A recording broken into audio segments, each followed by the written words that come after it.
कन्नौज में हुए गोलीकांड का पर्दा उठा। मनपसंद रिश्ता ना करने पर कातिल बनी पापा की परी। शूटरों से करवा दी पिता की हत्या, मां ने भी दिया साथ। देवास पुलिस ने कन्नौज गोलीकांड का किया पर्दाफाश। ब्लाइंड मर्डर में मृतक की बेटी व पत्नी ही निकली मास्टरमाइंड। शूटर सहित 4 आरोपी गिरफ्तार। घटना में प्रयुक्त हथियार जब्त। बेटी ने ही अपनी मां के साथ मिलकर अपने ही पिता की हत्या करवा दी। बेटी अपनी खुद की शादी से नाखुश थी और अपनी मां को साथ रखकर अपने दोस्त के दोस्त से अपने पिता पर ही गोली चलवा दी, जिससे पिता की मौके पर ही मौत हो गई। आपको बता दें कि 4 दिन पहले कन्नौज में हुए गोलीकांड में पत्नी व पुत्री ही मास्टरमाइंड निकली।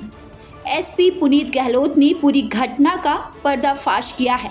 इलेक्ट्रॉनिक दुकान संचालक 45 वर्षीय निसार अली, जो कि वहीं पर मोटर वाइंडिंग का काम करते थे, उनकी अपनी ही दुकान के सामने गोली मारकर हत्या कर दी गई थी। यह एक सनसनीखेज वारदात थी, जिसमें हमारे एडिशनल एसपी रूरल आकाश भूरिया, एसडीओपी कन्नौज केतन अदलक और टीआई कन्नौज तहजीब काजी के साथ ही हमारी 3 थानों की टीम लगातार संलग्न रही। गंभीर अपराध था, सनसनीखेज वारदात थी। लगातार 4 दिनों तक हमारी 3 पृथक टीमें काम करती रही। शुरुआत में पुलिस टीम को गुमराह करने का भी बहुत प्रयास किया गया था, लेकिन संपूर्ण टीम ने काफ़ी सूझबूझ के साथ इस जघन्य हत्याकांड की एक कड़ी को एक दूसरे से मिलाया और अंततः आरोपियों तक पहुंची। और सबसे पहले जो शूटर थे, जिन्होंने गोली मारकर निसार अली की हत्या की थी, विशाल पिता अशोक और दीपक पिता मड़िया, इन दोनों को गिरफ्तार किया। ये दोनों थाना खजराना क्षेत्र इंदौर के रहने वाले हैं। विशाल और दीपक से जब विस्तृत प्राइमरी पूछताछ की गई तो एक जो तथ्य सामने आया, हत्या का उद्देश्य भी पुलिस को क्लियर हुआ और किसके कहने पर उन्होंने ये हत्या की थी वो भी क्लियर हुआ।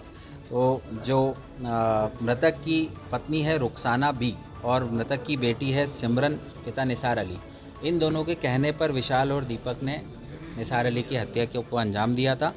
जो घटना का कारण प्राइमरी पूछताछ में पता चला है, मृतक की बेटी सिमरन, जो कि अपने शादी के रिश्ते से नाखुश थी, उसके पिता कहीं और उसका रिश्ता कराना चाहते थे, जिससे वो संतुष्ट नहीं थी।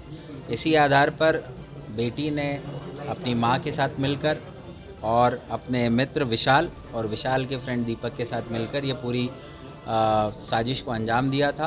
और सिमरन के कहने पर ही विशाल और दीपक के द्वारा 22 नवंबर को सुबह 7:30 बजे निसार अली की गोली मारकर हत्या की गई थी। उक्त पूरे प्रकरण में चूँकि जैसा मैंने बताया, पुलिस को इनिशियली गुमराह करने का पूरा प्रयास परिजनों के द्वारा, जो बाद में आरोपी निकले, किया गया था। कई संदिग्धों को पुलिस के द्वारा लगातार पूछताछ की गई, लेकिन काफ़ी सूझबूझ के साथ हत्या संबंधी प्रकरण में कोई भी निर्दोष व्यक्ति पुलिस से